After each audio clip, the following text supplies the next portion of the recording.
water sign, Cancer, Pisces, and Scorpio. Tignan po natin ano ba ang inyong gabay kapalaran ngayon. Okay, gabay kapalaran po ni water sign. Spirit guide.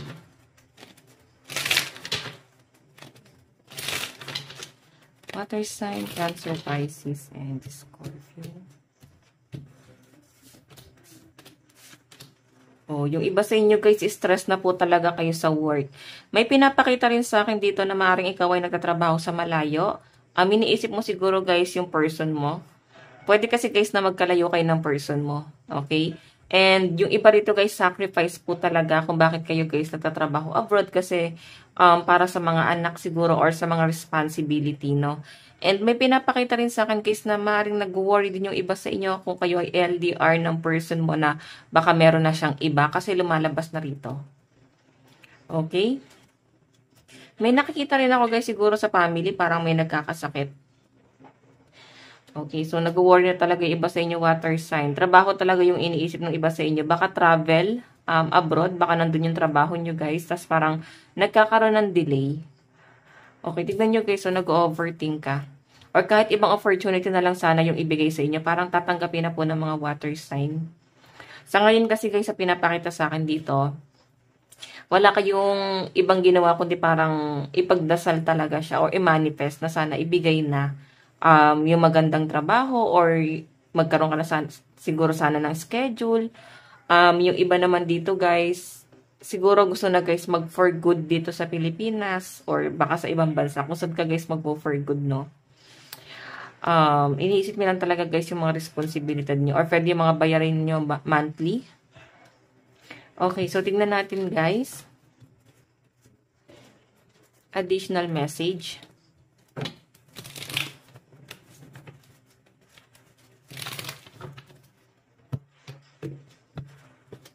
Okay, additional message po kay water sign.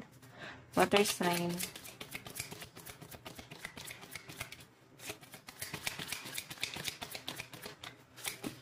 Okay. So guys, meron tayong ayan.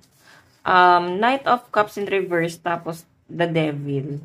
So kung meron ka guys inaantay na email, schedule, application, pwedeng maaprobahan na visa. So guys, sinasabi rito, magkakaroon talaga siya guys ng delay. Okay, pero sinasabi dyan, water sign, wag ka na daw pong ma-stress. Kasi kung nakaganito to, stress na stress ka na talaga. Hindi mo kinakaya.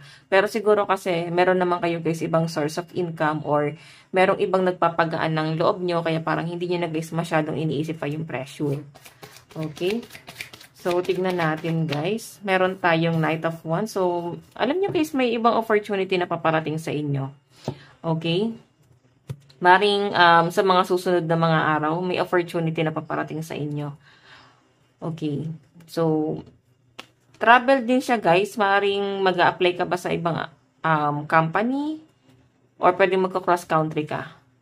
Kasi pwedeng kung ano man guys yung inaasahan mo ngayon, kung ano man guys yung pinagdadasal mo ngayon, or iniisip mo na baka doon ka makapagtrabaho. Kung makita nyo guys, nandito yung 8 of Cups. Pag-isipan mo daw guys mabuti. Kung mabagal guys yung process, baka kailangan guys ma-alarma na kayo water sign na mag-try sa ibang company. Okay? So, hayan, tignan pa natin water sign. Pagdating naman sa love life mo, pagdating sa love life ni water sign, oops, lumabas talaga to. Tapos parang hindi ko siya makontrol yung card kanina. Meron siguro guys hindi magandang nangyari. May pagtatalo ba sa inyo? Tignan natin. Love life po ni water sign. Oh, gift. Souvenir, promotion, and delight. Siguro meron ka guys marireceive na gift galing dun sa person na mahal mo or gusto mo. Meron ba kayo guys celebrate monthsary, anniversary? May nakikita ako guys celebrate daw po rito. Ayan. Or pwedeng wedding anniversary or yung iba sa inyo guys na nagpakasal. Ayan. Or maaaring merong regalo guys na ibibigay sa inyo person mo. Or pwede guys na may promotion pala na nangyari sa kanya. At parang magandang balita yan para sa inyo. Okay? Or pwede ikaw to guys, may promotion na nangyari sa'yo. Hindi man guys ganun kabilis yung pasok ng swerte sa inyo. Pero worth it siya, guys, no? Once na dumating to, ayan, no? May celebration na mangyayari, no? Parehas kayo, guys, ng person mo, guys, matutuwa. Or maaaring may pregnancy pa lang mangyayari dito. Okay, so tignan natin, guys, pagdating naman po sa inyong kaperahan. Kaperahan po ni water sign. So, meron po tayong collaboration in reverse. Alam nyo, guys, parang walang tumutulong sa inyo kasi naka-reverse to. Oh. Mararamdaman po ng mga water sign, parang walang tumutulong sa kanilang financial, or kung meron ka matinding pinagdadaanan ngayon, parang ikaw pa siguro, guys, yung tumutulong sa kanila. Kaya siguro to naka-reverse, no? Ikaw pa yung tumutulong sa kanila financially. Or pwede ikaw kasi, guys, yung breadwinner, tapos ngayon na pag ikaw may problema, hindi mo sila, guys, malapitan. Kasi pare-parehas din naman sila, guys, na ikaw lang din, guys, yung inaasahan. Okay? So, pagdating naman sa trabaho mo, guys, trabaho po ni water sign. So, meron tayong indulgence. Okay. May nakikita ko dito, guys, siguro mga kaibigan mo yung tutulong sa inyo na makapagbigay sa inyo, guys, ng trabaho, or parang i-guide ka nila, water sign, kung ano yung dapat mong pasukin na trabaho or applyan. Or pwedeng sila mismo, guys, yung magbibigay sa inyo, guys, no? Parang meron sila, guys, tulong na ibibigay sa inyo na maaaring magagamit po ng mga water sign. Okay? So, tignan pa natin, guys, ayan. Napaka-bless naman po ng mga water sign na may mga kaibigan na tumutulong sa kanila. Tignan pa natin pagdating naman po sa family. Water sign, pagdating sa family. So, guys, meron tayong promise. Okay. So, alam nyo, guys, siguro, meron siguro kayo, guys, sinumpa talaga sa sarili nyo na, or pinangako nyo, guys, talaga sa sarili nyo na, kahit anong mangyari, gagawin mo ang lahat para sa magulang mo. Or pwedeng sa partner mo. Ayan, meron pa akong nakitang wedding dito. Siguro, guys, may proposal na nangyari, or pinaghahandaan nyo na, guys, ng person mo yung kasal nyo. Okay, nakikita ko, guys, na ito, guys, yung pinagtutuunan ng pansin ng iba sa inyo. May usapan about wedding. Okay, kung pamilya na kayo, guys, ng person mo, na may nakita akong usapan sa inyo about kasal or maring marriage. Ayan.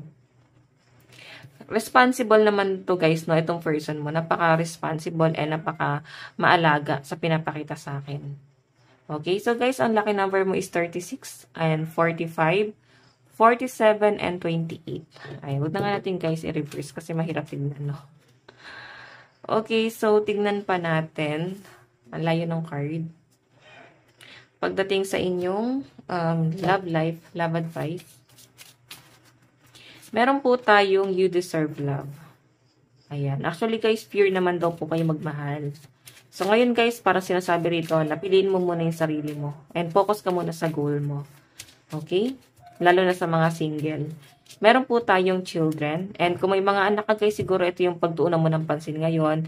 Yung mga anak mo, yung responsibility mo, kung ikaw na lang, guys, yung inaasahan, no? Kung may mga single parent dito, siguro, guys, focus muna kayo sa mga anak, okay?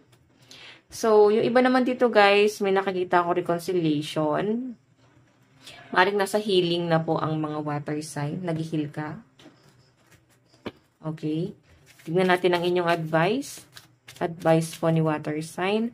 Meron po tayong let your fears dissolve. Alam niyo, guys, meron kayo matinding kinakatakutan. Or meron siguro kayo, guys, pinagdadaanan ngayon. Medyo pressure yung pinapakita sa akin. Pero sinasabi dito, guys, huwag mong isipin kasi kusang mawawala yan, no? Kung ito ay problema. Kung meron kang pinagdadaanan, no? So, yun, guys, full moon in Cancer. Baka Cancer ang kadil ng mga water sign. So, guys, ito lang naman po ang inyong reading. Maraming salamat po. Bye-bye po.